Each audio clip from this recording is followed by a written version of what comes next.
regular season Redbird Rundown Video of the Year. I'm Assistant Sports Editor Joe Deacon as host, along with veteran beat reporter Jim Benson. Jim, are you ready for March to arrive? Let the madness begin, Joseph. Indeed. Well, with just one regular season game left on the Missouri Valley Conference State, ISU will be looking to finish out on a 4-game winning streak following home wins over Loyola and Southern Illinois. Devon Akun-Purcell came through with 2 good games against the Ramblers and Salukis and may now be front-runner for Valley Newcomer of the Year. Yeah, ISU player has not won that award, Joe, since 2009 when Champaguchi in his only season at ISU won the award. Devon is the front-runner right now. I think his only real competition is Brenton Scott of Indiana State. He's a freshman guard. Brenton is probably going to win the Freshman of the Year award. You can win both awards. Milton Doyle of Loyola did it last year. But Devon has just played in the last 8 games. When he broke his hand in mid-December and came back, his first 6 games he really struggled shooting from the field. But in the last 8 games, he's his bounce is back. His hand is really all healed. You can't even tell he broke it at all, mid-December. He's, let's see here. I have some stats here. In the last 6 games, he's 31 of 64 from the field. And that includes 14 of 28 on threes. And he's averaging 15.6 points. And he's really become ISU's leader almost. So he's just had a great season. And not only just the scoring part, he rebounds. He had 7 rebounds the other night against Southern Illinois. And he also held down Anthony Bean really in the second half, which was a big key to the team's victory.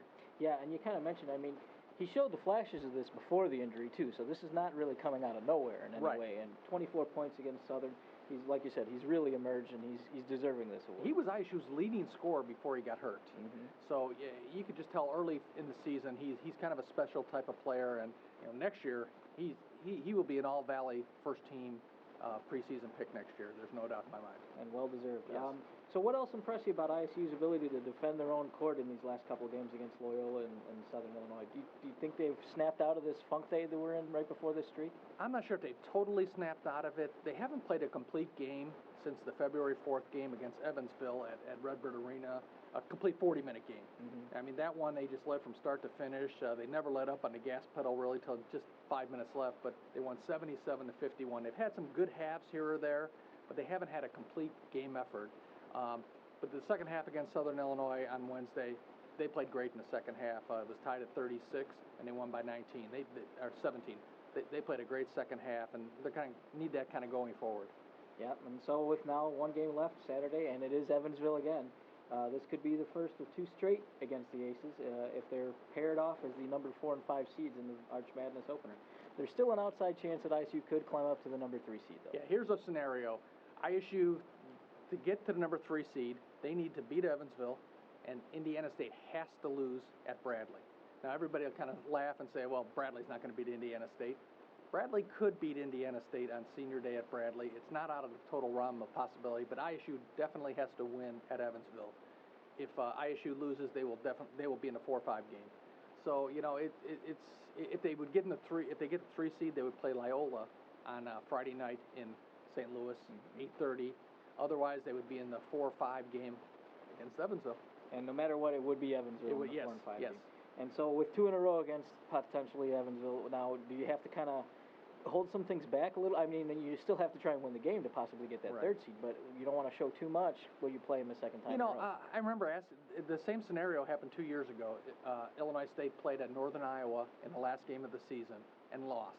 Then they played them in the quarterfinal game in St. Louis and won. And I remember kind of asking Dan Muller about that at the time. And if I recall right, I think he says maybe you don't run certain out-of-bounds plays, but otherwise, you're offensively and defensively, you're going to basically do what you've done all season. You're not going to change after 30 games. Mm-hmm. So I think the crux of the teams, what they've done all season, they will do on a Saturday in Evansville.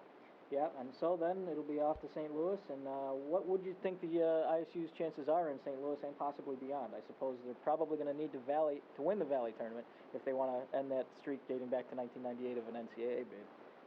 If they don't, is an NIT bid a possibility, or what beyond? Well, they definitely need to win the Valley tournament. That's their only chance to get a NCAA tournament bid is to win the Valley tournament. Right. I think they are the only team that has a chance to beat Northern Iowa or Wichita State to win the title. Illinois State has enough talent. They have as much talent as Northern Iowa and Wichita State. Every coach in the league has said it all year. Now it's a matter of that talent all coming together for 3 days in St. Louis. We haven't seen it a lot this season where everybody's been on the same page, but you never know. Theoretically, they have a chance to do that. Now, with the NIT, I think to get to the NIT, I think they definitely need to win at Evansville and probably get to the Valley title game.